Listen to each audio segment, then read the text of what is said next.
Uzbekistan'ın bayrağına bağdı tabanı görsem. Behevuddin Mir Kulal dini babanı görsem.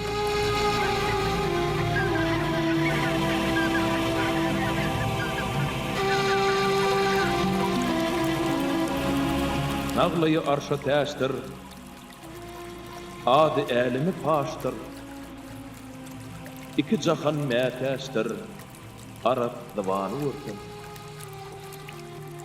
Gelin geçer çaş dedip, eglenmez güdeş dedip, köngül aydar keş dedip, elem cahanı görsem.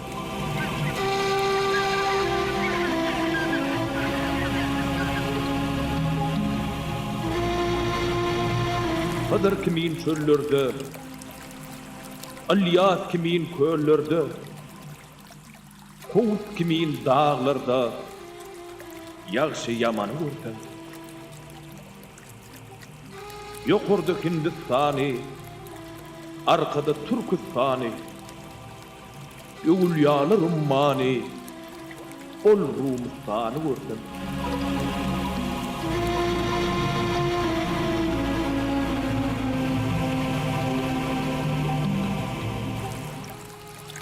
Can panı cahan şeyda, mundan hiç yoktur peyda. Yedi dağ, yedi derya, del dünyanı görsem. Mağtum mülü hoş bolpa, akta didem yaş bolpa. İmanım yolluş bolpa, barsam kâbeni görsem.